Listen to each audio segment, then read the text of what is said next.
Capítulo 18. La victoria imposible, Vietnam. De 1964 a 1972, la nación más rica y poderosa de la historia del mundo realizó un esfuerzo militar máximo, con todo excepto bombas atómicas, para derrotar a un movimiento revolucionario nacionalista en un pequeño país campesino, y fracasó. Cuando Estados Unidos luchó en Vietnam, se enfrentó a tecnología moderna organizada contra la humanidad organizada, y la humanidad ganó. En el curso de esa guerra, se desarrolló en Estados Unidos el mayor movimiento contra la guerra que la nación haya experimentado jamás, un movimiento que jugó un papel decisivo para poner fin a la guerra. Fue otro hecho sorprendente de los años 60. En el otoño de 1945, Japón, derrotado, se vio obligado a abandonar Indochina, la antigua colonia francesa que había ocupado al comienzo de la guerra. Mientras tanto, un movimiento revolucionario había crecido allí, decidido a acabar con el control colonial y lograr una nueva vida para los campesinos de Indochina. Liderados por un comunista llamado Ho Chi Minh, los revolucionarios lucharon contra los japoneses, y cuando estos se marcharon, celebraron una espectacular celebración en Hanoi a finales de 1945, con 1 millón de personas en las calles, y emitieron la Declaración de Independencia. Esta se inspiró en la Declaración de los Derechos del Hombre y del Ciudadano, de la Revolución Francesa, y en la Declaración de Independencia de los Estados Unidos, y comenzaba así: todos los hombres son creados iguales. Son dotados por su creador de ciertos derechos inalienables, entre estos están la vida, la libertad y la búsqueda de la felicidad. Así como los estadounidenses en 1776 habían enumerado sus quejas contra el rey inglés, los vietnamitas enumeraron sus quejas contra el dominio francés. Han impuesto leyes inhumanas. Han construido más cárceles que escuelas. Han asesinado sin piedad a nuestros patriotas, han ahogado las revueltas en ríos de sangre. Han encadenado a la opinión pública. Nos han robado nuestros arrozales, nuestras minas, nuestros bosques y nuestras materias primas. Han inventado numerosos impuestos injustificables y han reducido a nuestro pueblo, especialmente a nuestro campesinado, a un estado de extrema pobreza. Desde finales del año pasado hasta principios de este año, más de 2 millones de nuestros conciudadanos murieron de hambre. Todo el pueblo vietnamita, animado por un propósito común, está decidido a luchar hasta el final contra cualquier intento de los colonialistas franceses de reconquistar su país. El estudio del Departamento de Defensa de Estados Unidos sobre la guerra de Vietnam, que pretendía ser alto secreto pero que fue hecho público por Daniel Ellsberg y Anthony Russo en el famoso caso de los papeles del Pentágono, describió el trabajo de Ho Chi Minh. Ho había convertido al Viet Minh en la única organización política a nivel vietnamita capaz de ofrecer una resistencia eficaz tanto a los japoneses como a los franceses. Fue el único líder vietnamita en tiempos de guerra con un apoyo nacional, y se aseguró una mayor lealtad entre el pueblo vietnamita cuando, entre agosto y septiembre de 1945, derrocó a los japoneses. Estableció la República Democrática de Vietnam y organizó recepciones para las fuerzas de ocupación aliadas que llegaban. Durante unas pocas semanas de septiembre de 1945, Vietnam estuvo, por primera y única vez en su historia moderna, libre de la dominación extranjera y unido de norte a sur bajo Ho Chi Minh. Las potencias occidentales ya estaban trabajando para cambiar esto. Inglaterra ocupó el sur de Indochina y luego la devolvió a Francia.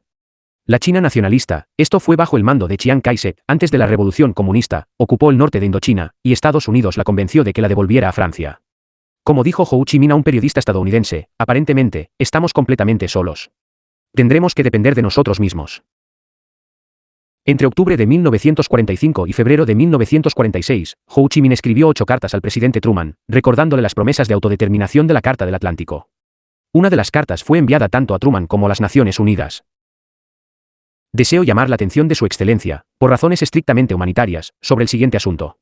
2 millones de vietnamitas murieron de hambre durante el invierno de 1944 y la primavera de 1945 debido a la política de hambre de los franceses, que confiscaron y almacenaron hasta la descomposición todo el arroz disponible. 3/4 partes de las tierras cultivadas se inundaron en el verano de 1945, a lo que siguió una grave sequía. De la cosecha normal, se perdieron 5/6 partes. Mucha gente se muere de hambre. A menos que las grandes potencias mundiales y las organizaciones internacionales de socorro nos brinden asistencia inmediata, nos enfrentamos a una catástrofe inminente. Truman nunca respondió. En octubre de 1946, los franceses bombardearon Haiphong, un puerto en el norte de Vietnam, y así comenzó la guerra de 8 años entre el Viet Minh y los franceses por el gobierno de Vietnam. Tras la victoria comunista en China en 1949 y la guerra de Corea al año siguiente, Estados Unidos comenzó a brindar cuantiosas cantidades de ayuda militar a los franceses. Para 1954, Estados Unidos había proporcionado 300.000 armas pequeñas y ametralladoras, suficientes para equipar a todo el ejército francés en Indochina, y $1.000 millones. En total, Estados Unidos financiaba el 80% del esfuerzo bélico francés. ¿Por qué Estados Unidos hacía esto? Para el público, se decía que Estados Unidos estaba ayudando a frenar el comunismo en Asia, pero no hubo mucha discusión pública. En los memorandos secretos del Consejo de Seguridad Nacional, que asesoraba al presidente en política exterior, se hablaba en 1950 de lo que se conocería como la teoría del dominó, que, como una fila de fichas de dominó, si un país caía en manos del comunismo, el siguiente haría lo mismo, y así sucesivamente. Por lo tanto, era importante evitar que el primero cayera. Un memorando secreto del Consejo de Seguridad Nacional de junio de 1952 también señaló la cadena de bases militares estadounidenses a lo largo de la costa de China, Filipinas, Taiwán, Japón y Corea del Sur. El control comunista de todo el sudeste asiático haría precaria la posición de Estados Unidos en la cadena de islas del Pacífico y pondría en grave peligro los intereses fundamentales de seguridad de Estados Unidos en el lejano Oriente. El sudeste asiático, especialmente Malasia e Indonesia, es la principal fuente mundial de caucho natural y estaño, y un productor de petróleo y otros productos básicos estratégicamente importantes. También se señaló que Japón dependía del arroz del sudeste asiático y que una victoria comunista allí haría extremadamente difícil impedir la eventual adaptación de Japón al comunismo. En 1953, una misión de estudio del Congreso informó, la zona de Indochina es inmensamente rica en arroz, caucho, carbón y mineral de hierro. Su ubicación la convierte en un punto estratégico clave para el resto del sudeste asiático. Ese año, un memorando del Departamento de Estado afirmaba que los franceses estaban perdiendo la guerra en Indochina, no habían logrado conseguir suficiente apoyo nativo, y temían que un acuerdo negociado significaría la eventual pérdida para el comunismo no solo de Indochina, sino de todo el sudeste asiático, y concluía, si los franceses decidieran retirarse, Estados Unidos tendría que considerar seriamente la posibilidad de asumir el control de esta zona.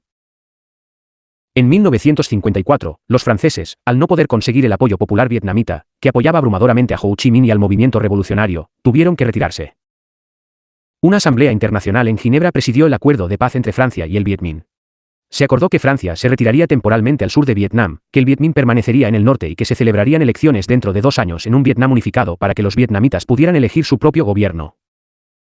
Estados Unidos actuó con rapidez para impedir la unificación y establecer Vietnam del Sur como una esfera estadounidense. Nombró en Saigón como jefe de gobierno a un exfuncionario vietnamita llamado No Dinh Diem, quien recientemente había estado viviendo en Nueva Jersey, y lo alentó a no celebrar las elecciones programadas para la unificación.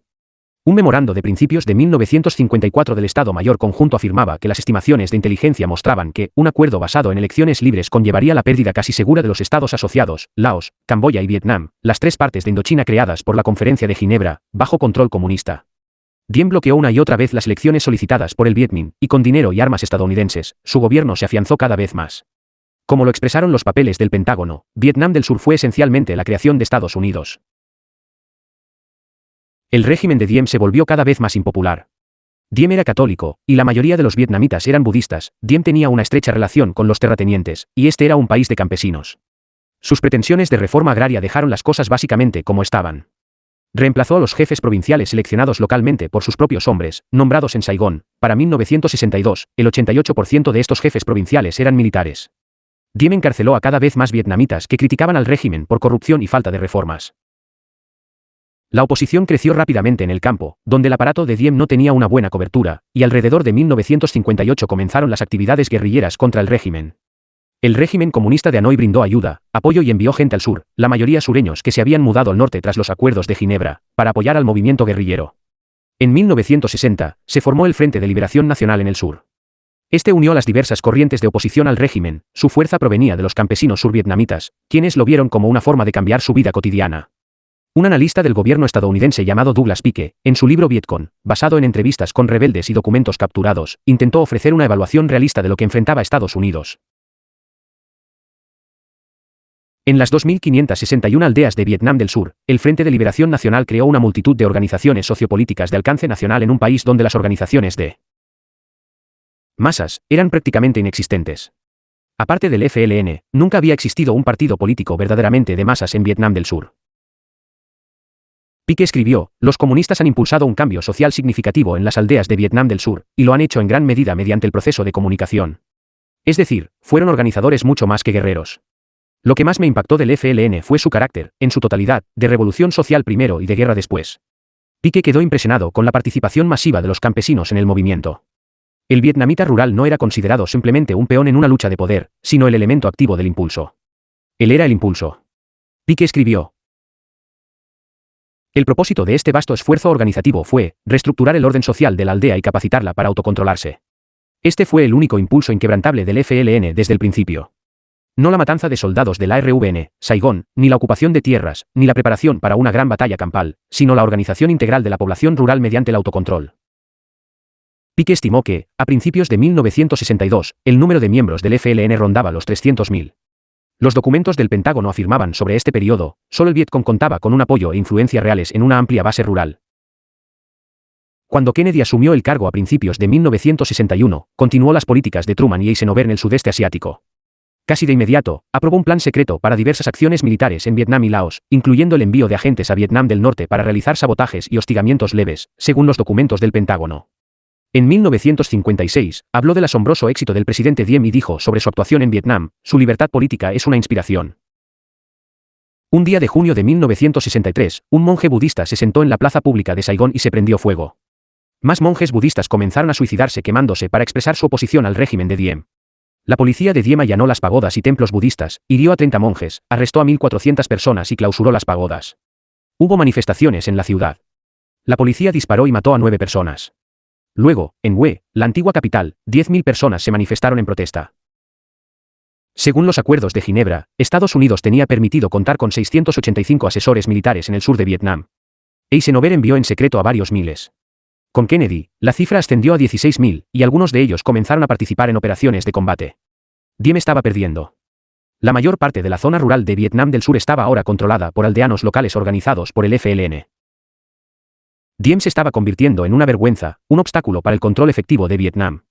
Algunos generales vietnamitas comenzaron a conspirar para derrocar su régimen, manteniéndose en contacto con un agente de la CIA llamado Lucien Conein. Conein se reunió en secreto con el embajador estadounidense Henry Cabot Lodge, quien apoyaba con entusiasmo el golpe. Lodge informó al asistente de Kennedy, MC George Bundy, el 25 de octubre, documentos del Pentágono: he aprobado personalmente cada reunión entre el general Tran Van Don y Conein, quien ha cumplido mis órdenes explícitamente en cada caso. Kennedy parecía dudar, pero nadie hizo nada para advertir a Diem.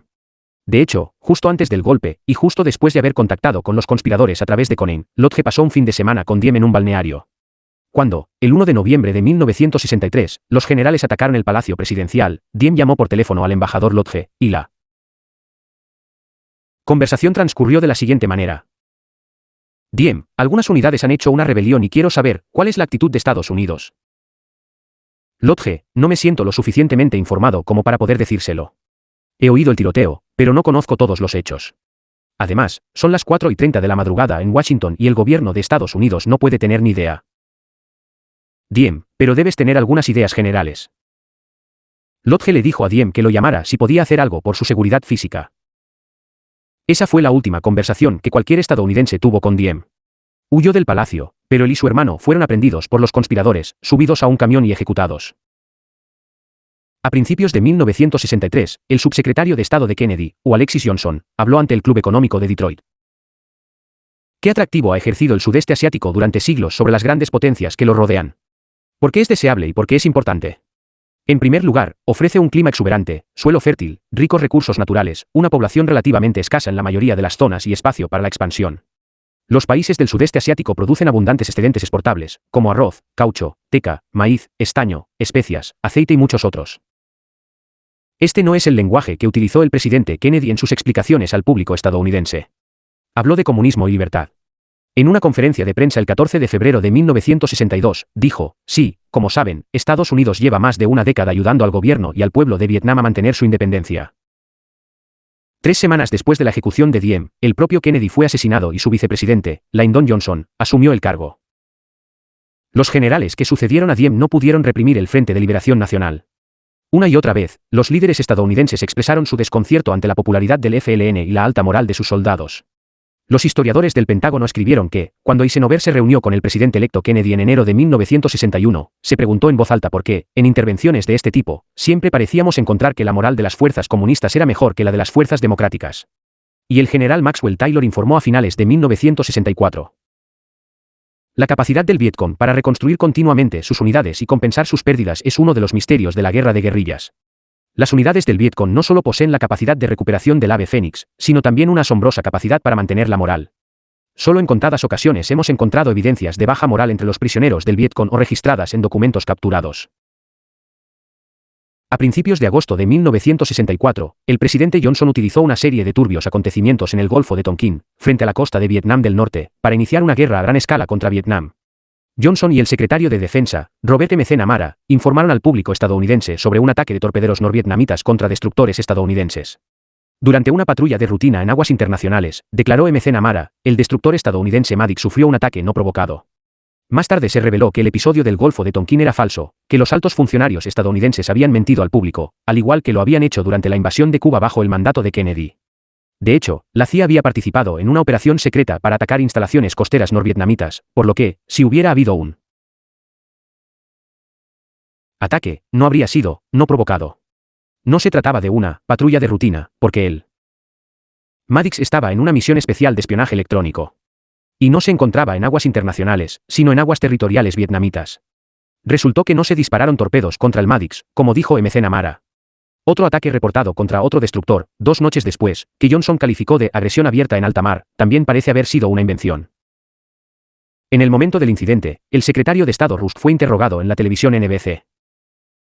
Reportero, ¿qué explicación puede usted dar entonces para este ataque no provocado? Rusk, bueno, francamente, no he podido llegar a una explicación plenamente satisfactoria.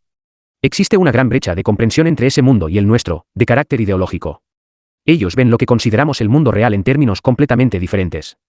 Sus propios procesos lógicos son distintos. Por lo tanto, es muy difícil comprender la mente del otro a través de esa gran brecha ideológica.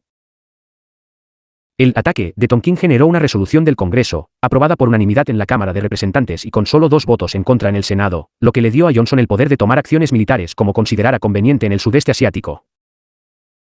2 meses antes del incidente del Golfo de Tonkin, los líderes del gobierno estadounidense se reunieron en Honolulu y debatieron dicha resolución. Rusk declaró en esta reunión, según los papeles del Pentágono, que la opinión pública sobre nuestra política en el sudeste asiático estaba profundamente dividida en Estados Unidos en ese momento y que, por lo tanto, el presidente necesitaba una confirmación de apoyo. La resolución de Tonkin otorgó al presidente la facultad de iniciar hostilidades sin la declaración de guerra del Congreso, como exigía la Constitución. Durante la guerra de Vietnam, varios peticionarios solicitaron a la Corte Suprema, que supuestamente velaba por la Constitución, que declarara la guerra inconstitucional. Una y otra vez, se negó siquiera a considerar la cuestión. Inmediatamente después del incidente de Tonkin, aviones de guerra estadounidenses comenzaron a bombardear Vietnam del Norte. Durante 1965, más de 200.000 soldados estadounidenses fueron enviados a Vietnam del Sur, y en 1966, 200.000 más. A principios de 1968, había más de 500.000 soldados estadounidenses allí, y la Fuerza Aérea de Estados Unidos bombardeaba a un ritmo sin precedentes en la historia. Pequeños indicios del enorme sufrimiento humano bajo este bombardeo llegaron al mundo exterior. El 5 de junio de 1965, el New York Times publicó un despacho desde Saigón. Mientras los comunistas se retiraban de Quang Hai el lunes pasado, los bombarderos estadounidenses bombardearon las colinas hacia las que se dirigían. Muchos vietnamitas, se estima que hasta 500, murieron en los ataques. Estados Unidos sostiene que eran soldados del Vietcong. Sin embargo, 3 de cada 4 pacientes que acudieron a un hospital vietnamita posteriormente por quemaduras causadas por napalm o gasolina gelatinizada, eran mujeres de aldeas. El 6 de septiembre, otro despacho de prensa desde Saigón. El 15 de agosto, en la provincia de Bien Hoa, al sur de Saigón, aviones estadounidenses bombardearon accidentalmente una pagoda budista y una iglesia católica. Era la tercera vez que su pagoda era bombardeada en 1965. Un templo de la secta religiosa Cao Dai en la misma zona había sido bombardeado 2 veces ese año. En otra provincia del Delta, una mujer tiene ambos brazos quemados por el napalm y los párpados tan quemados que no puede cerrarlos. Cuando llega la hora de dormir, su familia le cubre la cabeza con una manta. 2 de sus hijos murieron en el ataque aéreo que la mutiló. Pocos estadounidenses aprecian lo que su nación está haciendo en Vietnam del Sur con su poder aéreo. Civiles inocentes mueren todos los días en Vietnam del Sur. Amplias zonas de Vietnam del Sur fueron declaradas zonas de fuego libre, lo que significaba que todas las personas que permanecían en ellas, civiles, ancianos, niños, eran consideradas enemigas, y se lanzaban bombas a discreción. Las aldeas sospechosas de albergar al Vietcong eran sometidas a misiones de búsqueda y destrucción, los hombres en edad militar que residían en las aldeas eran asesinados, las casas incendiadas, las mujeres, los niños y los ancianos enviados a campos de refugiados. Jonathan Schell, en su libro La aldea de Ben Suc, describe una operación de este tipo: una aldea rodeada y atacada, un hombre que iba en bicicleta abatido a tiros, 3 personas que hacían un picnic junto al río asesinadas a tiros, las casas destruidas, las mujeres, los niños y los ancianos amontonados, separados de sus hogares ancestrales. La CIA en Vietnam, en un programa llamado Operación Fénix, ejecutó en secreto y sin juicio al menos 20.000 civiles en Vietnam del Sur sospechosos de pertenecer a la clandestinidad comunista. Un analista partidario del gobierno escribió en la revista Foreign Affairs en enero de 1975, si bien el programa Fénix sin duda asesinó o encarceló a muchos civiles inocentes, también eliminó a muchos miembros de la infraestructura comunista. Tras la guerra, la publicación de los registros de la Cruz Roja Internacional reveló que en los campos de prisioneros de Vietnam del Sur, donde en el punto álgido de la guerra se recluyó a entre 65.000 y 70.000 personas, a menudo golpeadas y torturadas, asesores estadounidenses observaron y, en ocasiones, participaron. Los observadores de la Cruz Roja detectaron una brutalidad continua y sistemática en los dos principales campos de prisioneros de guerra vietnamitas, Phu Quoc y Qui Non, donde se encontraban destacados asesores estadounidenses. Al final de la guerra de Vietnam, se habían lanzado 7 millones de toneladas de bombas sobre Vietnam, más del doble del total de bombas lanzadas sobre Europa y Asia durante la Segunda Guerra Mundial, casi una bomba de 225 kilos por cada ser humano en Vietnam. Se estimó que había 20 millones de cráteres de bombas en el país. Además, se lanzaron aerosoles venenosos desde aviones para destruir árboles y cualquier tipo de vegetación. Un área del tamaño del estado de Massachusetts estaba cubierta con dicho veneno. Las madres vietnamitas informaron sobre defectos de nacimiento en sus hijos. Biólogos de Yale, utilizando el mismo veneno, 2,4,5 T, en ratones, informaron sobre el nacimiento de ratones defectuosos y dijeron que no tenían motivos para creer que el efecto en los humanos fuera diferente. El 16 de marzo de 1968, una compañía de soldados estadounidenses entró en la aldea de My Lai 4, en la provincia de Quang Ngai. Acorralaron a los habitantes, incluyendo ancianos y mujeres con bebés en brazos. A estas personas se les ordenó que se metieran en una zanja, donde fueron fusiladas metódicamente por soldados estadounidenses. El testimonio de James Dursey, fusilero, en el posterior juicio del teniente William Kaiyai, fue publicado en el New York Times. El teniente Kaiyai y un fusilero lloroso llamado Paul de Meadlo, el mismo soldado que había alimentado a los niños con dulces antes de dispararles, empujaron a los prisioneros a la zanja. Hubo una orden de disparar por parte del teniente Kaiyai, no recuerdo las palabras exactas, era algo así como, comience a disparar. Meadlo se volvió hacia mí y me dijo, dispara, ¿por qué no disparas? Él estaba llorando. Dije, no puedo. No lo haré. Entonces el teniente Kaiyai y Meadlo apuntaron sus rifles hacia la zanja y dispararon. La gente se lanzaba una sobre otra, las madres intentaban proteger a sus hijos. El periodista Seymour, en su libro My Lai 4, escribe: cuando los investigadores del ejército llegaron a la zona desolada en noviembre de 1969, en relación con la investigación de My Lai en Estados Unidos, encontraron fosas comunes en 3 lugares, así como una zanja llena de cadáveres. Se estimó que entre 450 y 500 personas, en su mayoría mujeres, niños y ancianos, habían sido asesinadas y enterradas allí. El ejército intentó encubrir lo sucedido. Pero empezó a circular una carta de un soldado llamado Ron Ridenour, quien se había enterado de la masacre. Había fotos del asesinato tomadas por un fotógrafo del ejército, Ronald Eberle. Seymour, quien entonces trabajaba para Dispatch News Service, una agencia de noticias pacifista del sudeste asiático, escribió sobre ello. La historia de la masacre había aparecido en mayo de 1968 en 2 publicaciones francesas, Sud Vietnam en lutte y la otra, publicada por la delegación norvietnamita en las conversaciones de paz de París. Sin embargo, la prensa estadounidense no le prestó atención. Varios de los oficiales involucrados en la masacre de My Lai fueron llevados a juicio, pero solo el teniente William Kaiyai fue declarado culpable. Fue condenado a cadena perpetua, pero su sentencia se redujo 2 veces, cumplió 3 años. Nixon ordenó que estuviera bajo arresto domiciliario en lugar de una prisión regular, y luego fue puesto en libertad condicional. Miles de estadounidenses salieron en su defensa. En parte, fue una justificación patriótica de su acción como necesaria contra los comunistas.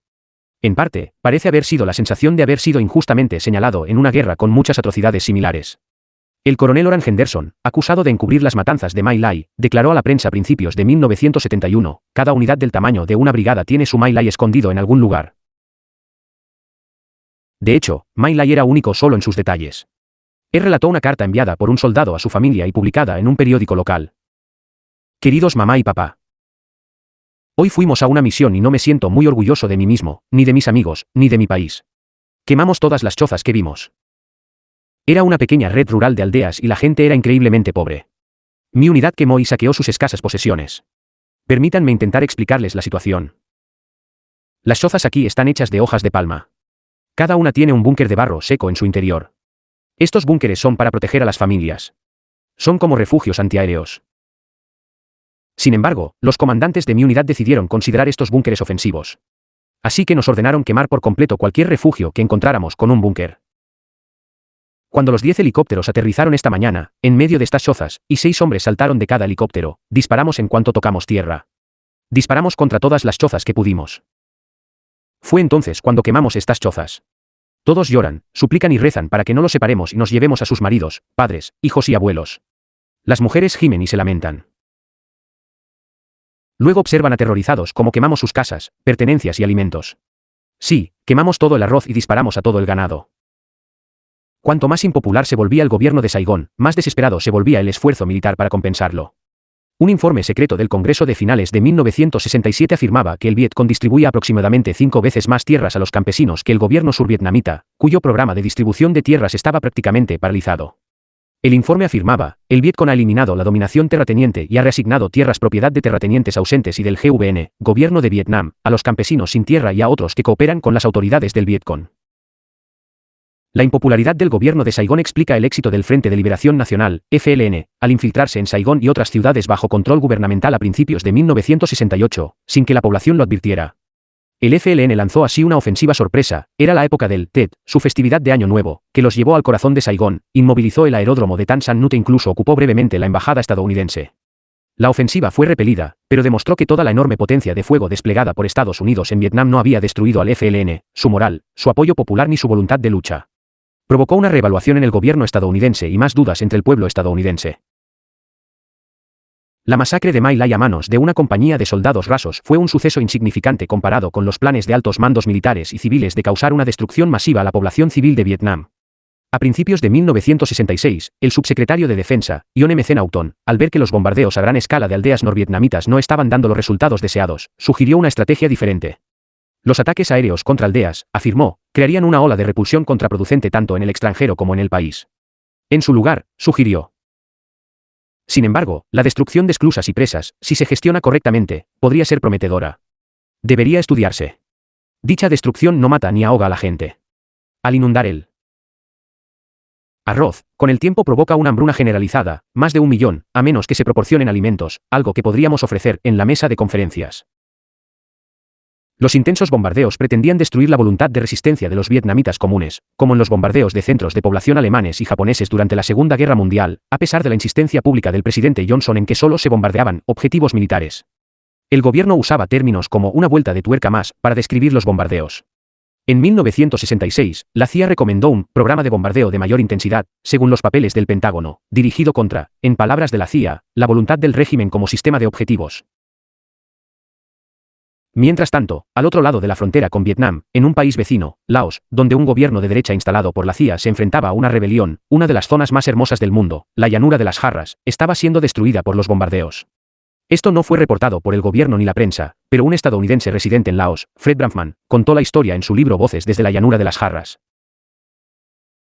Entre mayo de 1964 y septiembre de 1969 se realizaron más de 25.000 misiones de ataque contra la llanura de las Jarras, se lanzaron sobre ella más de 75.000 toneladas de bombas, en tierra, miles de personas murieron y resultaron heridas, decenas de miles fueron obligadas a vivir bajo tierra y toda la sociedad de la superficie fue arrasada. Bramfman, quien hablaba laosiano y vivía en una aldea con una familia laosiana, entrevistó a cientos de refugiados del bombardeo que inundaron la capital, Vientiane. Grabó sus declaraciones y conservó sus dibujos. Una enfermera de 26 años de Sien Coang relató su vida en su aldea. Me sentía en armonía con la tierra, el aire, los campos de la meseta, los arrozales y los semilleros de mi aldea. Cada día y cada noche, a la luz de la luna, mis amigos del pueblo y yo vagábamos, gritando y cantando, por el bosque y los campos, entre el canto de los pájaros. Durante la temporada de cosecha y siembra, sudábamos y trabajábamos juntos, bajo el sol y la lluvia, luchando contra la pobreza y las condiciones miserables, continuando la vida de agricultores que ha sido la profesión de nuestros antepasados. Pero en 1964 y 1965, sentí el temblor de la tierra y la conmoción por el sonido de las armas que estallaban alrededor de mi pueblo. Empecé a oír el ruido de los aviones, dando vueltas en el cielo. Uno de ellos agachaba la cabeza y al caer, emitía un rugido estruendoso que me conmocionaba mientras la luz y el humo lo cubrían todo, impidiendo ver nada. Cada día intercambiábamos noticias con los vecinos sobre los bombardeos ocurridos, las casas dañadas, los heridos y los muertos. Los agujeros. Los agujeros. En aquella época, necesitábamos agujeros para salvarnos la vida. Los jóvenes, con nuestro sudor y nuestras fuerzas, que deberíamos haber gastado en cultivar alimentos en los arrozales y bosques para sobrevivir, las malgastamos cavando agujeros para protegernos. Una joven explicó por qué el movimiento revolucionario de Laos, el Neo-Lao, la trajo a ella y a tantos de sus amigos. De niña, descubrí que el pasado no había sido muy bueno, pues los hombres maltrataban y se burlaban de las mujeres, considerándolas el sexo débil. Pero después de que el partido Neo-Lao comenzara a administrar la región, todo cambió. Bajo el gobierno de Neo-Lao, las cosas cambiaron psicológicamente, como su enseñanza de que las mujeres debían ser tan valientes como los hombres. Por ejemplo, aunque había ido a la escuela antes, mis mayores me aconsejaron que no lo hiciera. Dijeron que no me sería útil, ya que no podía aspirar a ser una funcionaria de alto rango después de graduarme, y que solo los hijos de la élite o los ricos podían aspirar a eso. Pero los neolaosianos decían que las mujeres debían tener la misma educación que los hombres, y nos daban privilegios iguales y no permitían que nadie se burlara de nosotras. Y las antiguas asociaciones se transformaron en nuevas. Por ejemplo, la mayoría de los nuevos maestros y médicos formados eran mujeres. Y transformaron la vida de los más pobres. Pues compartieron la tierra de quienes tenían muchos arrozales con quienes no los tenían. Un muchacho de 17 años contó cómo el ejército revolucionario Pathet Lao llegó a su aldea. Algunas personas tenían miedo, sobre todo las que tenían dinero. Ofrecieron vacas a los soldados del Pathet Lao para comer, pero estos se negaron a llevárselas. Si las tomaban, pagaban un precio justo. Lo cierto es que inculcaron en la gente que no temiera a nada. Luego organizaron la elección de jefes de aldea y de cantón, y el pueblo fue quien los eligió. La desesperación llevó a la CIA a reclutar a los miembros de la tribu Hmong en campañas militares, lo que provocó la muerte de miles de ellos. Esto estuvo acompañado de secretismo y mentiras, como en gran parte de lo que ocurrió en Laos. En septiembre de 1973, un exfuncionario del gobierno de Laos, Jerome Doolittle, escribió en el New York Times: las más recientes mentiras del Pentágono sobre el bombardeo de Camboya hacen resurgir una pregunta que a menudo me surgía cuando era agregado de prensa en la Embajada de Estados Unidos en Vientiane, Laos. ¿Por qué nos molestamos en mentir? Cuando llegué por primera vez a Laos, me ordenaron responder a todas las preguntas de la prensa sobre nuestra masiva y despiadada campaña de bombardeos en ese pequeño país a petición del gobierno real de Laos, Estados Unidos está realizando vuelos de reconocimiento desarmados acompañados por escoltas armadas que tienen derecho a regresar si se les dispara. Esto era mentira. Todos los periodistas a quienes se lo conté sabían que era mentira. Hanoi sabía que era mentira. La Comisión Internacional de Control sabía que era mentira. Todos los congresistas y lectores de periódicos interesados sabían que era mentira. Después de todo, las mentiras sirvieron para ocultarle algo a alguien, y ese alguien éramos nosotros. A principios de 1968, la crueldad de la guerra comenzó a tocar la conciencia de muchos estadounidenses. Para muchos otros, el problema residía en que Estados Unidos no había podido ganar la guerra, mientras que para entonces ya había 40.000 soldados estadounidenses muertos, 250.000 heridos y sin un final a la vista. Las bajas en Vietnam fueron muchas veces superiores. Lyndon Johnson había intensificado una guerra brutal y no logró ganarla. Su popularidad estaba en su punto más bajo, no podía aparecer en público sin que se manifestaran en su contra y contra la guerra. El cántico, LBJ, LBJ, ¿cuántos niños mataste hoy?, se escuchó en manifestaciones por todo el país. En la primavera de 1968, Johnson anunció que no se presentaría de nuevo a la presidencia y que las negociaciones de paz con los vietnamitas comenzarían en París.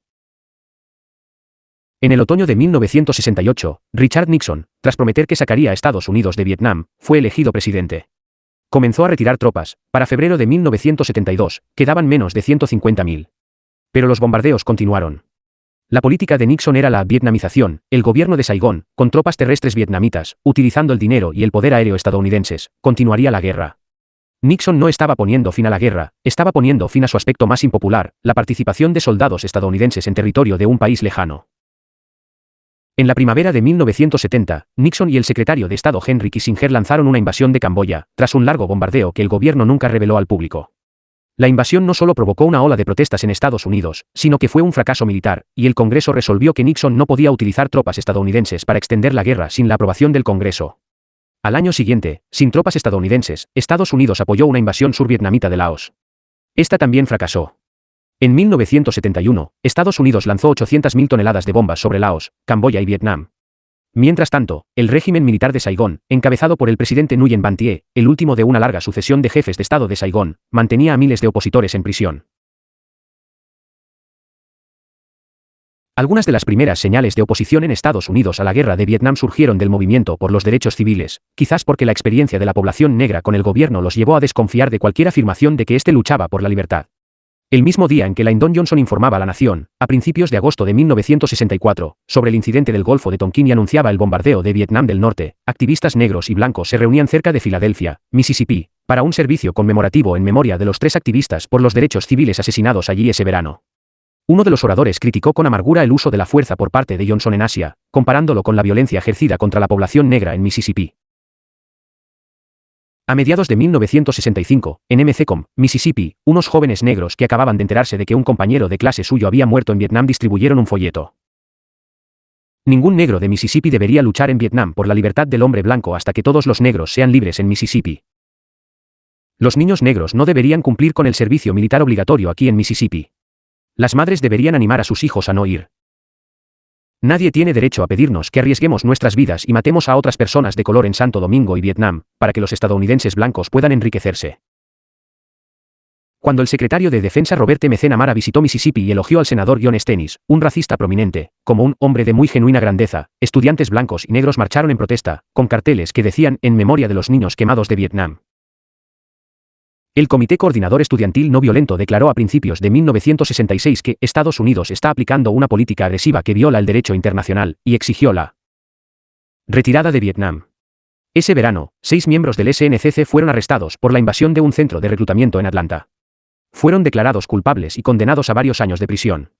Casi al mismo tiempo, Julian Bond, activista del SNCC que acababa de ser elegido para la Cámara de Representantes de Georgia, se pronunció en contra de la guerra y el reclutamiento, y la Cámara votó en su contra porque sus declaraciones violaban la ley del servicio selectivo y tendían a desacreditar a la Cámara. La Corte Suprema restituyó a Bond en su escaño, alegando que tenía derecho a la libertad de expresión amparado por la primera enmienda. Una de las grandes figuras deportivas del país, Muhammad Ali, boxeador negro y campeón de peso pesado, se negó a participar en lo que él llamó una guerra de blancos. Las autoridades del boxeo le retiraron el título de campeón. Martin Luther King, Jr., se pronunció en 1967 en la iglesia Riverside de Nueva York. De alguna manera, esta locura debe cesar. Debemos detenerla ya. Hablo como hijo de Dios y hermano de los pobres que sufren en Vietnam. Hablo por aquellos cuyas tierras están siendo devastadas, cuyos hogares están siendo destruidos, cuya cultura está siendo subvertida. Hablo por los pobres de Estados Unidos que están pagando el doble precio de las esperanzas destrozadas en casa y la muerte y la corrupción en Vietnam. Hablo como ciudadano del mundo, por el mundo que se encuentra horrorizado ante el camino que hemos tomado. Hablo como estadounidense a los líderes de mi propia nación. La gran iniciativa en esta guerra es nuestra. La iniciativa para detenerla debe ser nuestra. Los jóvenes comenzaron a negarse a registrarse para el servicio militar obligatorio, a ser reclutados si eran llamados. Ya en mayo de 1964, el lema "No iremos" se difundió ampliamente. Algunos de los que se habían registrado comenzaron a quemar públicamente sus tarjetas de reclutamiento para protestar contra la guerra. Uno de ellos, David O'Brien, quemó su tarjeta en el sur de Boston, fue condenado, y la Corte Suprema desestimó su argumento de que se trataba de una forma protegida de libertad de expresión.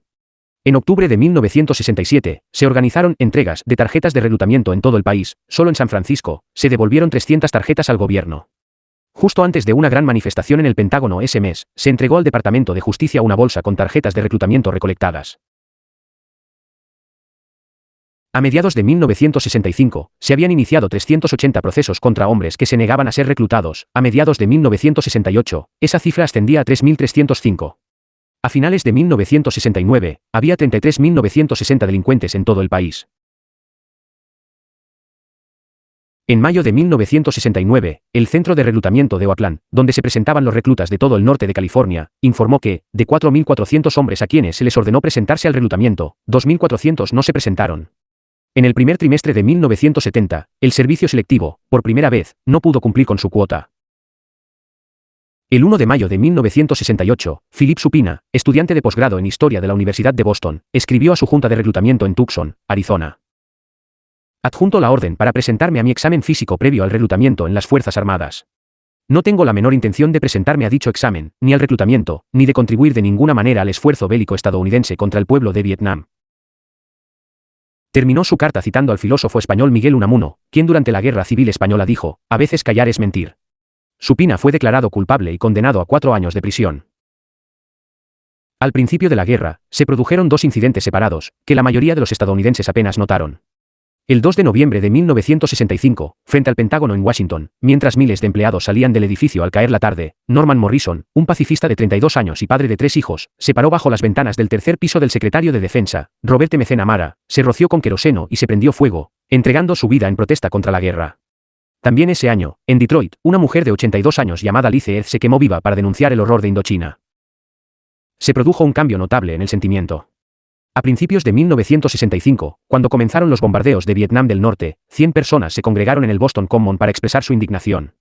El 15 de octubre de 1969, la cantidad de personas congregadas en el Boston Common para protestar contra la guerra fue de 100.000. Quizás 2 millones de personas en todo el país se congregaron ese día en pueblos y aldeas que nunca habían presenciado una manifestación contra la guerra. En el verano de 1965, cientos de personas se habían reunido en Washington para marchar en protesta contra la guerra, los primeros en la fila, el historiador Stoughton Lynd, el organizador del SNCC Bob Moses y el veterano pacifista David Dellinge, fueron salpicados con pintura roja por los manifestantes. Pero para 1970, las manifestaciones por la paz en Washington atraían a cientos de miles de personas. En 1971, 20.000 acudieron a Washington para cometer actos de desobediencia civil, intentando bloquear el tráfico de la ciudad para expresar su repugnancia por las matanzas que aún se producían en Vietnam.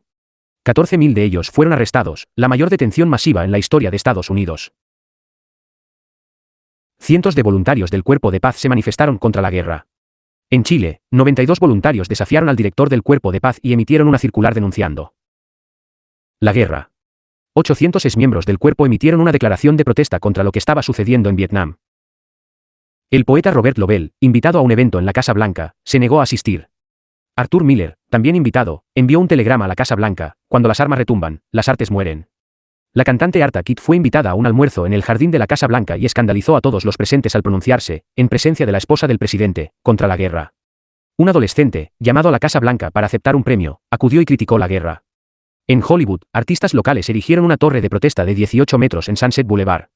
En la ceremonia del Premio Nacional del Libro en Nueva York, 50 autores y editores abandonaron el lugar tras un discurso del vicepresidente Humphrey en una muestra de ira por su papel en la guerra. En Londres, 2 jóvenes estadounidenses irrumpieron en la elegante recepción del 4 de julio del embajador estadounidense y brindaron, por todos los muertos y moribundos en Vietnam. Fueron llevados en brazos por guardias. En el Océano Pacífico, 2 jóvenes marineros estadounidenses secuestraron un barco de municiones estadounidense para desviar su cargamento de bombas de las bases aéreas en Tailandia. Durante 4 días tomaron el mando del barco y su tripulación, tomando pastillas de anfetamina para mantenerse despiertos hasta que el barco llegó a aguas camboyanas. Associated Press informó a finales de 1972, desde York, Pensilvania, 5 activistas pacifistas fueron arrestados hoy por la policía estatal por presuntamente sabotear equipo ferroviario cerca de una fábrica que fabrica casquillos de bombas utilizados en la guerra de Vietnam. La clase media y los profesionales, poco acostumbrados al activismo, comenzaron a alzar la voz. En mayo de 1970, el New York Times informó desde Washington: 1.000 abogados del establishment se unen a la protesta contra la guerra. Las corporaciones comenzaron a preguntarse si la guerra perjudicaría sus intereses comerciales a largo plazo. El Wall Street Journal comenzó a criticar la continuación de la guerra. A medida que la guerra se volvía cada vez más impopular, personas dentro o cerca del gobierno comenzaron a romper el círculo de apoyo. El ejemplo más dramático fue el caso de Daniel Ellsberg. Ellsberg era un economista formado en Harvard, exoficial de la Marina, empleado de la corporación RAND, que realizaba investigaciones especiales, a menudo secretas, para el gobierno estadounidense. Ellsberg ayudó a redactar la historia de la guerra de Vietnam para el Departamento de Defensa y luego decidió hacer público el documento ultrasecreto con la ayuda de su amigo Anthony Russo, exmiembro de la corporación RAND. Ambos se conocieron en Saigón, donde ambos se vieron afectados, en diferentes experiencias, por la experiencia directa de la guerra y se indignaron profundamente por lo que Estados Unidos le estaba haciendo al pueblo vietnamita. Ellsberg y Russo pasaron noche tras noche, incluso después de hora, en la agencia de publicidad de un amigo, duplicando el documento de 7.000 páginas. Después, Ellsberg entregó copias a varios congresistas y al New York Times. En junio de 1971, el Times comenzó a imprimir selecciones de lo que se conocería como los papeles del Pentágono. Causó sensación nacional. El gobierno de Nixon intentó que la Corte Suprema suspendiera la publicación, pero la Corte declaró que esto constituía una restricción previa de la libertad de prensa, por lo tanto, inconstitucional. El gobierno acusó entonces a Ellsberg y Russo de violar la ley de espionaje al divulgar documentos clasificados a personas no autorizadas. Se enfrentaban a largas penas de prisión si eran declarados culpables. Sin embargo, el juez suspendió el juicio durante las deliberaciones del jurado, porque los sucesos de Watergate que se desarrollaban en ese momento revelaban prácticas injustas de la fiscalía. Ellsberg, con su audaz acto, rompió con la táctica habitual de los disidentes dentro del gobierno, que esperaban el momento oportuno y se guardaban sus opiniones para sí mismos, con la esperanza de pequeños cambios en la política. Un colega lo instó a no abandonar el gobierno porque allí tenía acceso, diciéndole: no te aísles. No te cortes el cuello. Ellsberg respondió: la vida existe fuera del poder ejecutivo. El movimiento contra la guerra, en sus inicios, encontró un grupo de apoyo nuevo y peculiar: sacerdotes y monjas de la Iglesia Católica. Algunos se habían sentido conmovidos por el movimiento por los derechos civiles, otros por sus experiencias en Latinoamérica, donde presenciaron la pobreza y la injusticia bajo gobiernos apoyados por Estados Unidos. En el otoño de 1967, el padre Philip Berrigan, sacerdote josefino veterano de la Segunda Guerra Mundial, acompañado por el artista Tom Lewis y sus amigos David Everard y James Mengel, acudió a la oficina de una junta de reclutamiento en Baltimore, Maryland, empapó los registros de reclutamiento con sangre y esperó a ser arrestado. Fueron llevados a juicio y condenados a penas de prisión de 2 a 6 años. En mayo del año siguiente, Philip Berrigan, en libertad bajo fianza por el caso de Baltimore, se unió en una segunda acción judicial a su hermano Daniel, un sacerdote jesuita que había visitado Vietnam del Norte y presenciado los efectos de los bombardeos estadounidenses. Junto con otras 7 personas, entraron en una oficina de la Junta de Reclutamiento en Catonsville, Maryland, sustrajeron expedientes y los quemaron en el exterior, en presencia de periodistas y curiosos. Fueron declarados culpables y condenados a prisión, y se hicieron famosos como los 9 de Catonsville. Dan Berrigan escribió una meditación en la época del incidente de Catonsville. Nuestras disculpas, queridos amigos, por la ruptura del buen orden, la quema de papel en lugar de niños, la ira de los ordenanzas en la sala del osario. No podíamos, con la ayuda de Dios, hacer otra cosa. Decimos, matar es desorden, la vida, la gentileza, la comunidad y el altruismo es el único orden que reconocemos. Por ese orden, arriesgamos nuestra libertad, nuestro buen nombre. Ya pasó la época en que los hombres buenos podían callar, en que la obediencia podía aislar a los hombres del riesgo público, en que los pobres podían morir sin defensa. Cuando agotó sus recursos y se suponía que iría a prisión, Daniel Berrigan desapareció. Mientras el FBI lo buscaba, se presentó en un festival de Pascua en la Universidad de Cornell, donde había estado enseñando. Con docenas de agentes del FBI buscándolo entre la multitud, apareció repentinamente en el escenario. Entonces se apagaron las luces, se escondió dentro de una figura gigante del teatro Bread Puppet que estaba en el escenario, fue llevado a un camión y escapó a una granja cercana. Permaneció en la clandestinidad durante 4 meses, escribiendo poemas, emitiendo declaraciones, concediendo entrevistas secretas, apareciendo repentinamente en una iglesia de Filadelfia para dar un sermón y luego desapareciendo de nuevo, desconcertando al FBI, hasta que la interceptación de una carta por parte de un informante reveló su paradero y fue capturado y encarcelado. La única mujer entre los 9 de Catonsville, Mary Moylan, es monja, también se negó a entregarse al FBI. Nunca fue encontrada. Escribiendo desde la clandestinidad, reflexionó sobre su experiencia y cómo llegó a ella. Todas sabíamos que íbamos a la cárcel, así que todas teníamos nuestros cepillos de dientes. Estaba agotada. Tomé mi cajita de ropa, la metí debajo del catre y me metí en la cama. Ahora todas las mujeres en la cárcel del condado de Baltimore eran negras, creo que solo había una blanca. Me despertaban y me decían, no vas a llorar. Les pregunté, ¿sobre qué? Dijeron, estás en la cárcel. Y yo dije, sí, sabía que estaría aquí. Dormía entre 2 de estas mujeres, y cada mañana me despertaba y ellas estaban apoyadas en los codos, observándome. Me decían, dormiste toda la noche. Y no podían creerlo. Eran buenas. Lo pasamos bien. Supongo que el punto de inflexión político en mi vida llegó mientras estaba en Uganda. Estuve allí cuando los aviones estadounidenses bombardeaban el Congo, y estábamos muy cerca de la frontera con el Congo. Los aviones llegaron y bombardearon 2 pueblos en Uganda. ¿De dónde demonios entraron los aviones estadounidenses?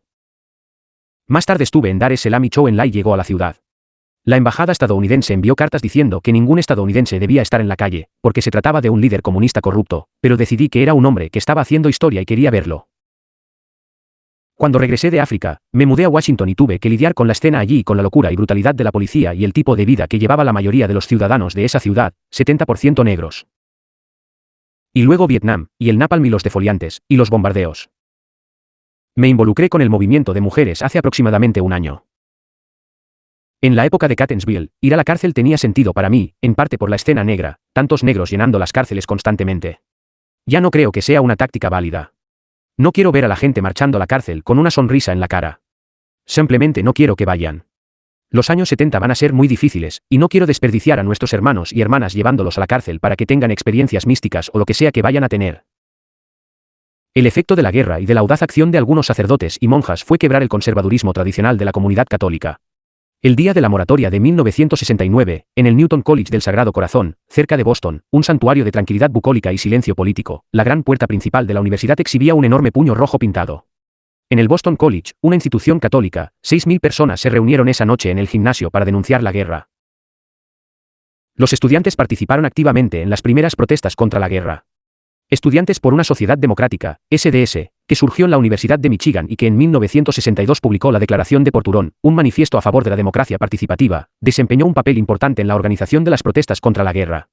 Una encuesta de la Urban Research Corporation, realizada solo durante el primer semestre de 1969 y para tan solo 232 de las 2.000 instituciones de educación superior del país, mostró que al menos 215.000 estudiantes habían participado en protestas en el campus, que 3.652 habían sido arrestados y que 956 habían sido suspendidos o expulsados.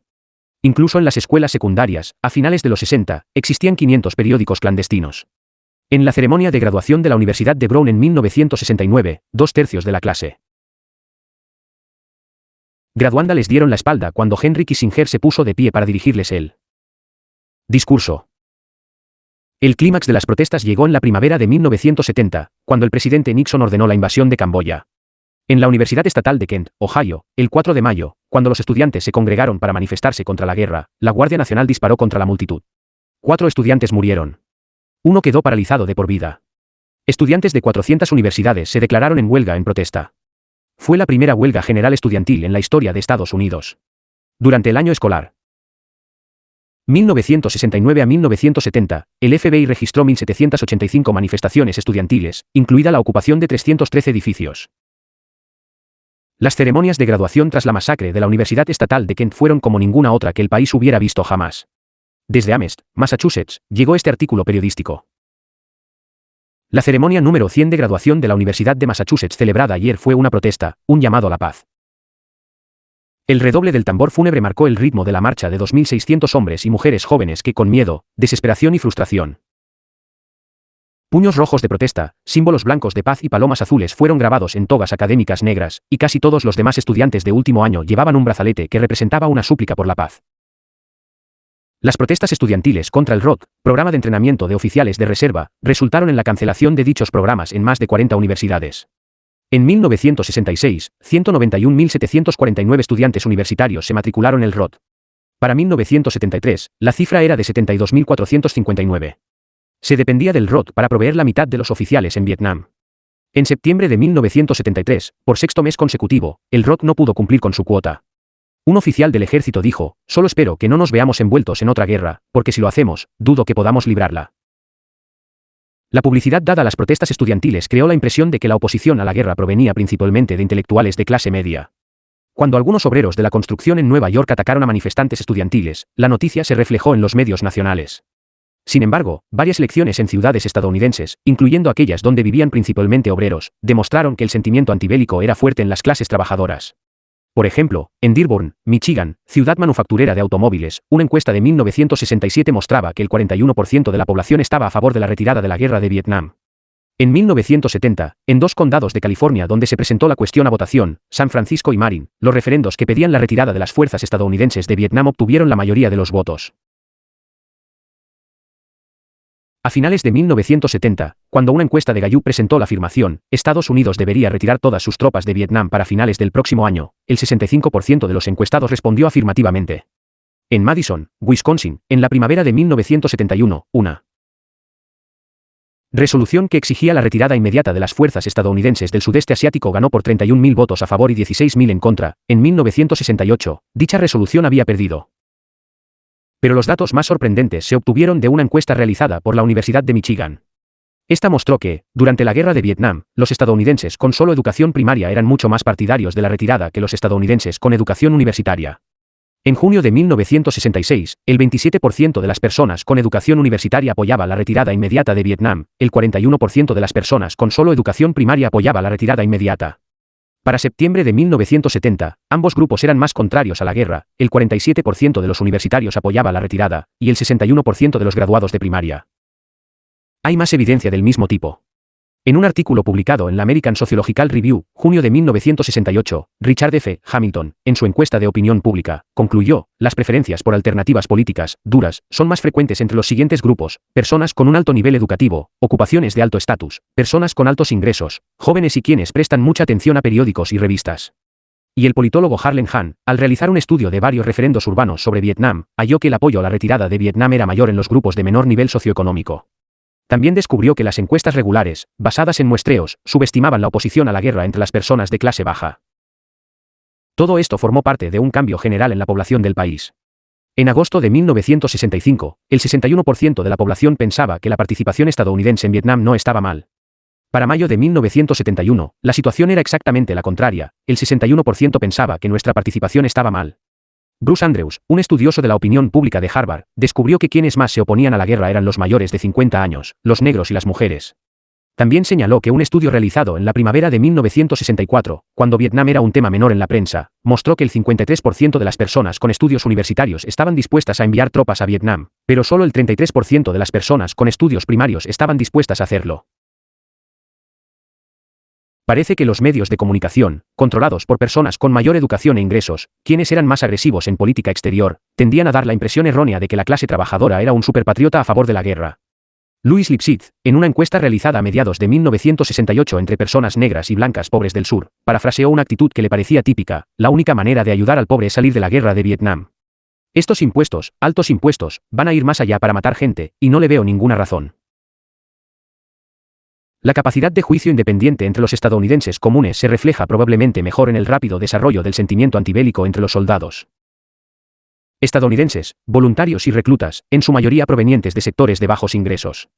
Anteriormente en la historia estadounidense, hubo casos de descontento de soldados con la guerra, motines aislados en la Guerra de la Independencia, negativa a reengancharse en medio de las hostilidades en la Guerra de México, deserción y objeción de conciencia en la Primera y la Segunda Guerra Mundial.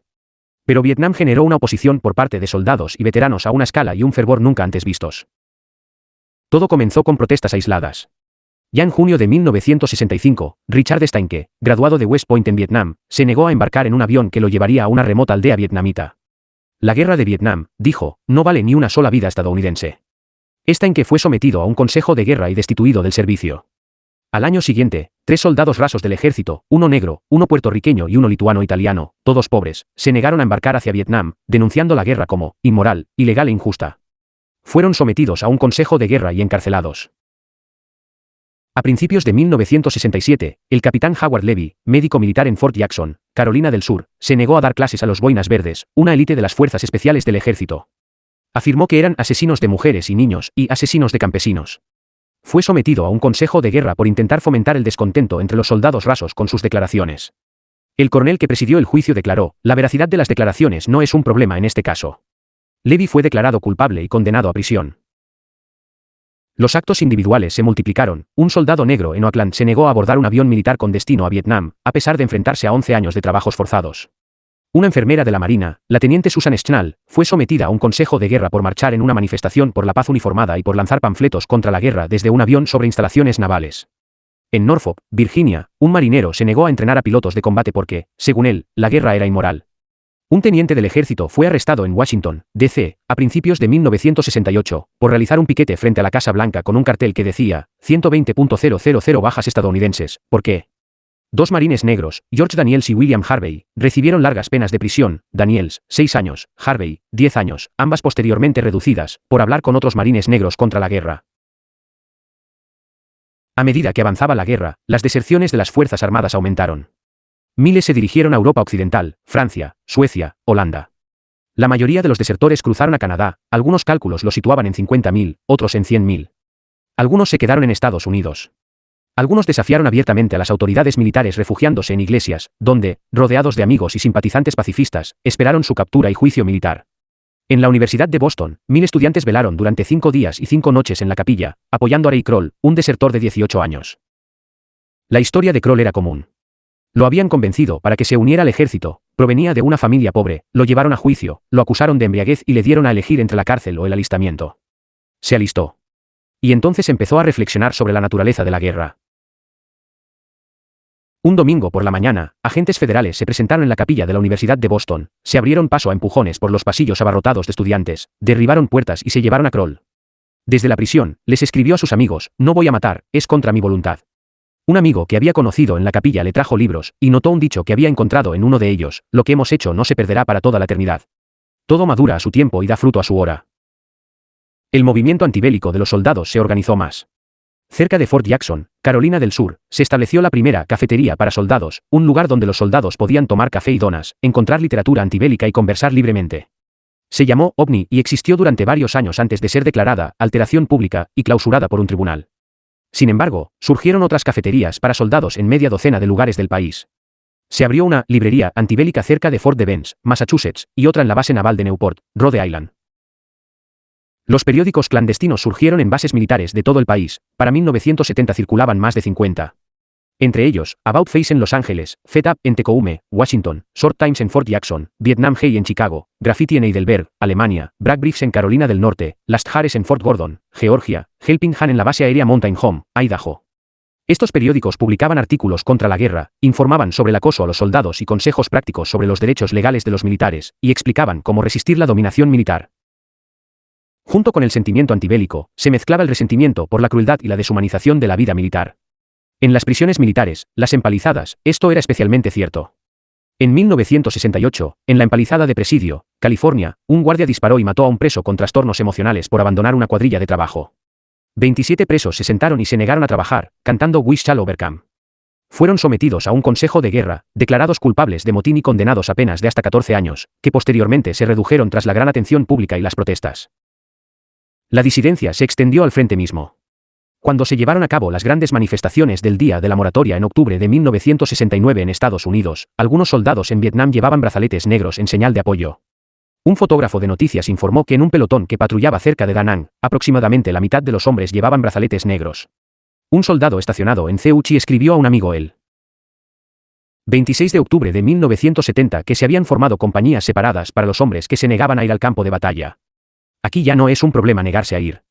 El periódico francés Le Monde informó que, en 4 meses, 109 soldados de la primera división de caballería aérea fueron acusados de negarse a combatir.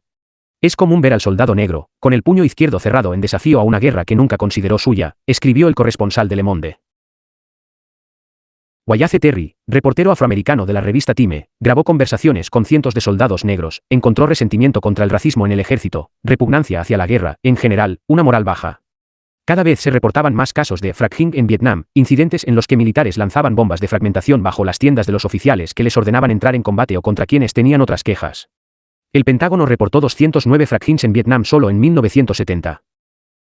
Los veteranos que regresaron de Vietnam formaron un grupo llamado Veteranos de Vietnam contra la Guerra. En diciembre de 1970, cientos de ellos fueron a Detroit para las llamadas investigaciones del Soldado de Invierno, para testificar públicamente sobre las atrocidades en las que habían participado o presenciado en Vietnam, cometidas por estadounidenses contra vietnamitas. En abril de 1971, más de 1000 de ellos fueron a Washington, D.C., para manifestarse contra la guerra. Uno a uno, se acercaron a la alambrada que rodeaba el Capitolio, arrojaron por encima de la valla las medallas que habían ganado en Vietnam e hicieron breves declaraciones sobre la guerra, a veces con emoción, a veces en una calma gélida y amarga. En el verano de 1970, 28 oficiales comisionados del ejército, incluyendo algunos veteranos de Vietnam, que afirmaban representar a unos 250 oficiales más, anunciaron la formación del movimiento de oficiales preocupados contra la guerra. Durante los feroces bombardeos de Hanoi y Haiphong, alrededor de la Navidad de 1972, se produjo el primer desafío de los pilotos de B-52 que se negaron a volar en esas misiones. El 3 de junio de 1973, el New York Times informó sobre la deserción escolar entre los cadetes de West Point. Los funcionarios de la institución, escribió el reportero, vincularon esta tasa con una generación adinerada, menos disciplinada, escéptica y cuestionadora, y con el clima antimilitarista que una pequeña minoría radical y la guerra de Vietnam habían creado. Pero la mayor parte de las acciones contra la guerra provenían de soldados comunes y corrientes, y la mayoría de estos pertenecían a grupos de bajos ingresos, blancos, negros, indígenas estadounidenses, chinos y chicanos.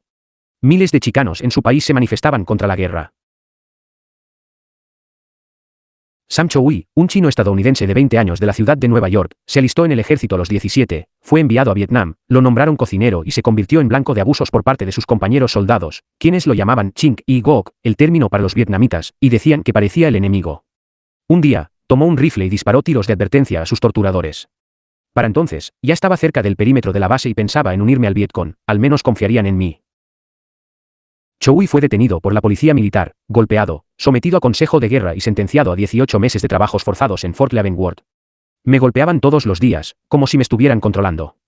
Terminó su entrevista con un periódico del barrio chino de Nueva York diciendo, una cosa, quiero decirles a todos los jóvenes chinos que el ejército me enfermó. Me enfermó tanto que no lo soporto.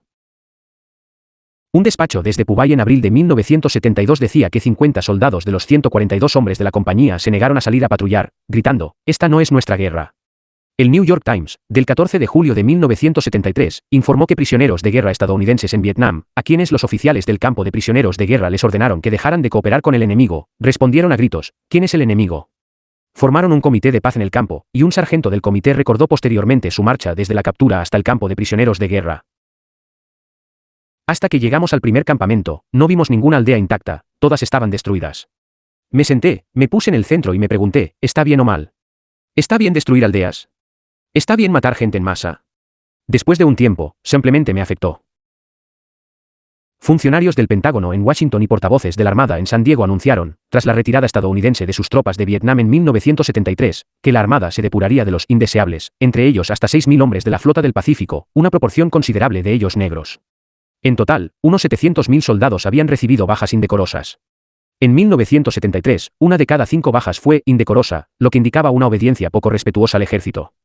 Para 1971, 177 de cada 1000 soldados estadounidenses figuraban como ausentes sin permiso, algunos de ellos 3 o 4 veces. Los desertores se duplicaron, pasando de 47.000 en 1967 a 89.000 en 1971.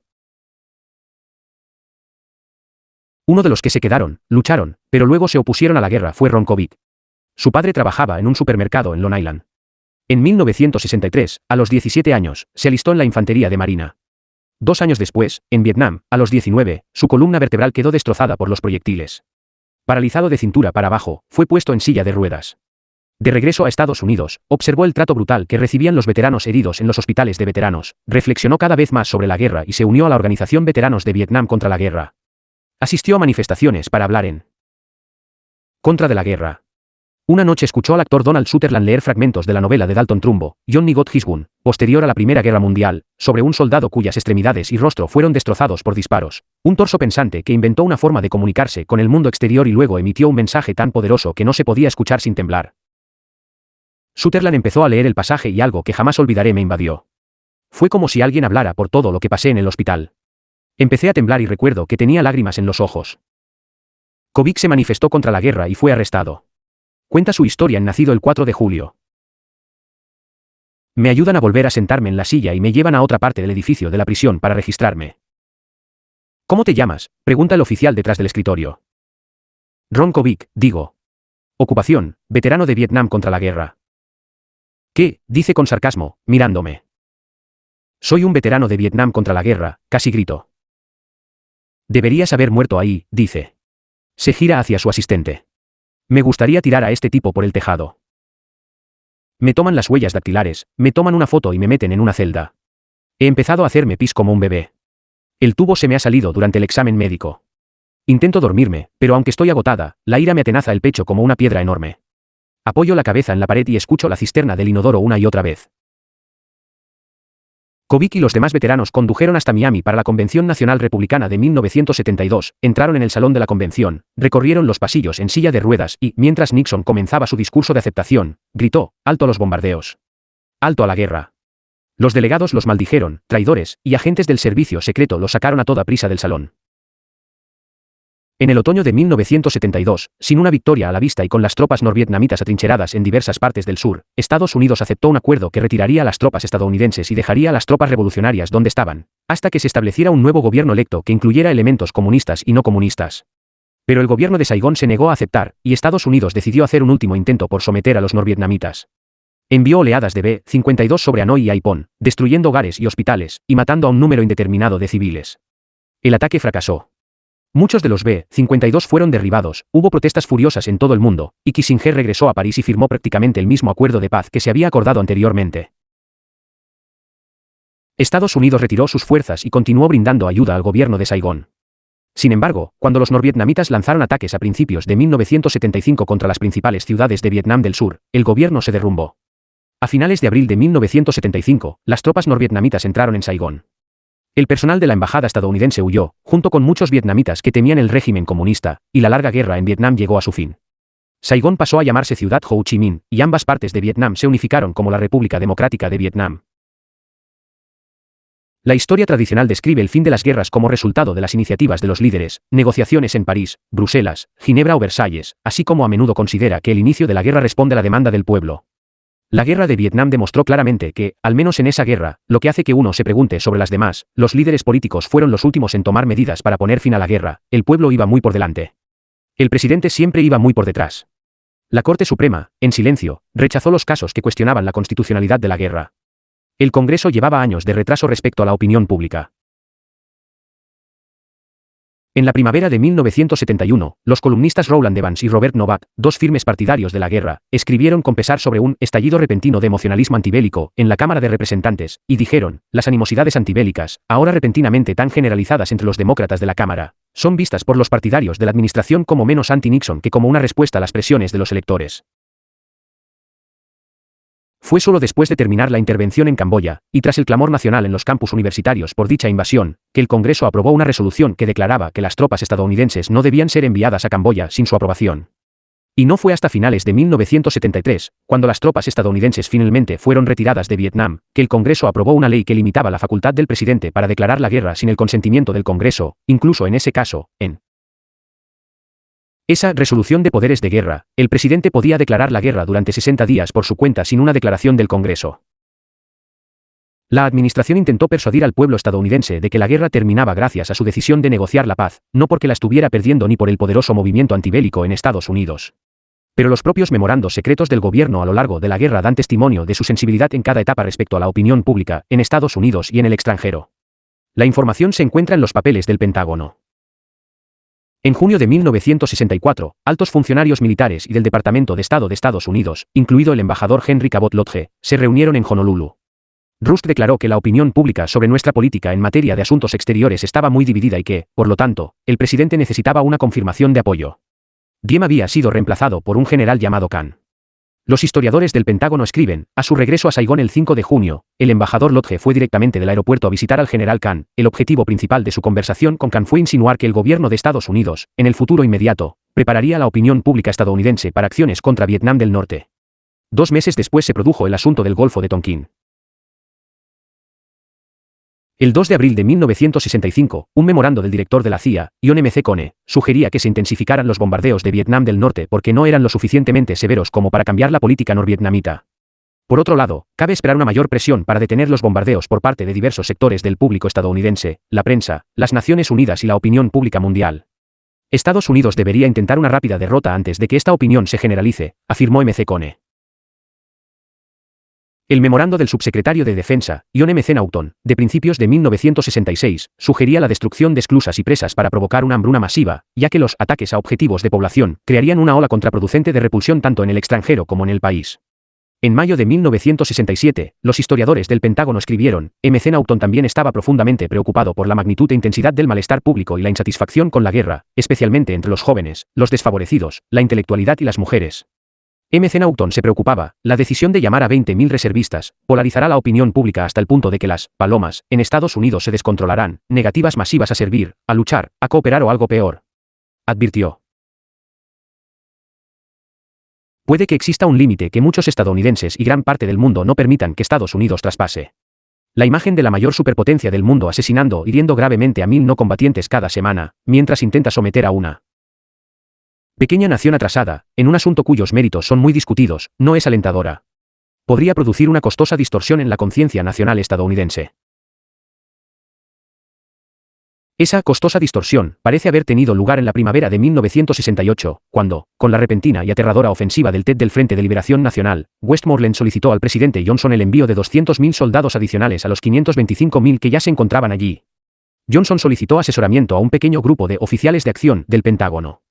Estudiaron la situación y concluyeron que 200.000 soldados americanizarían totalmente la guerra y no fortalecerían al gobierno de Saigón porque el liderazgo de Saigón no muestra signos de voluntad, y mucho menos de capacidad, para atraer la lealtad o el apoyo necesarios del pueblo. Además, según el informe, enviar tropas implicaría movilizar reservas y aumentar el presupuesto militar.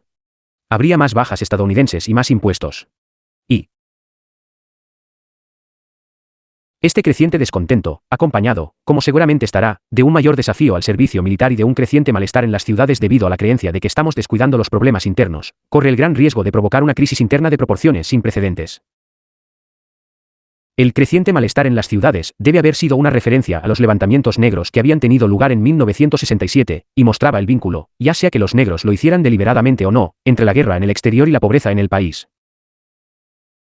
La evidencia de los papeles del Pentágono es clara, la decisión de Johnson en la primavera de 1968 de rechazar la solicitud de Westmoreland, de frenar por primera vez la escalada de la guerra, de disminuir los bombardeos y de acudir a la mesa de conferencias, estuvo influida en gran medida por las acciones que los estadounidenses habían tomado para demostrar su oposición a la guerra. Cuando Nixon asumió el cargo, él también intentó persuadir al público de que las protestas no lo afectarían. Pero casi se puso furioso cuando un pacifista solitario piqueteó frente a la Casa Blanca. El frenesí de las acciones de Nixon contra los disidentes, planes de robos, escuchas telefónicas, apertura de correo, sugiere la importancia del movimiento contra la guerra en la mente de los líderes nacionales. Una señal de que las ideas del movimiento contra la guerra habían calado hondo en la opinión pública estadounidense fue que los jurados se mostraron más reacios a condenar a los manifestantes pacifistas, y los jueces locales también los trataban de forma diferente. En Washington, para 1971, los jueces desestimaban los cargos contra manifestantes en casos en los que 2 años antes casi con seguridad habrían sido encarcelados. Los grupos pacifistas que habían asaltado las juntas de reclutamiento, los 4 de Baltimore, los 9 de Catonsville, los 14 de Milwaukee, los 5 de Boston, entre otros, recibían sentencias más leves por los mismos delitos. El último grupo de asaltantes de la junta de reclutamiento, los Camden 28, estaba formado por sacerdotes, monjas y laicos que asaltaron una junta de reclutamiento en Camden, Nueva Jersey, en agosto de 1971. Fue básicamente lo que los 4 de Baltimore habían hecho 4 años antes, cuando todos fueron condenados y Pilber Reagan fue condenado a 6 años de prisión. Pero en este caso, los acusados de Camden fueron absueltos por el jurado de todos los cargos. Al emitirse el veredicto, uno de los jurados, un taxista negro de 53 años de Atlantic City llamado Samuel Bright White, que había pasado 11 años en el ejército, dejó una carta para los acusados. A ustedes, los médicos clérigos, con los talentos que Dios les dio, les digo, bien hecho. Bien hecho por intentar sanar a los hombres irresponsables enfermos, hombres que fueron elegidos por el pueblo para gobernarlos y guiarlos. Estos hombres, que le fallaron al pueblo, sembrando muerte y destrucción en un país desventurado. Salieron a hacer su parte mientras sus hermanos permanecían en sus torres de marfil observando, y ojalá algún día, en un futuro cercano, la paz y la armonía puedan reinar en los pueblos de todas las naciones. Eso fue en mayo de 1973. Las tropas estadounidenses abandonaban Vietnam. C.L. Sulzberger, corresponsal del New York Times, un hombre cercano al gobierno, escribió, Estados Unidos emerge como el gran perdedor y los libros de historia deben reconocerlo. Perdimos la guerra en el Valle del Mississippi, no en el del Mekong. Los sucesivos gobiernos estadounidenses nunca lograron reunir el apoyo popular necesario en casa. De hecho, Estados Unidos había perdido la guerra tanto en el Valle del Mekong como en el del Mississippi. Fue la primera derrota clara del imperio estadounidense global formado tras la Segunda Guerra Mundial. Fue administrado por campesinos revolucionarios en el extranjero y por un asombroso movimiento de protesta en el país.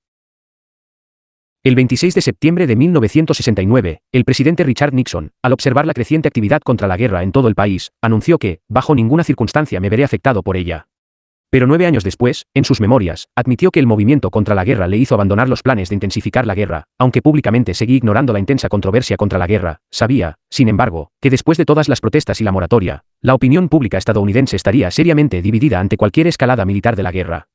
Fue una inusual admisión presidencial del poder de la protesta pública.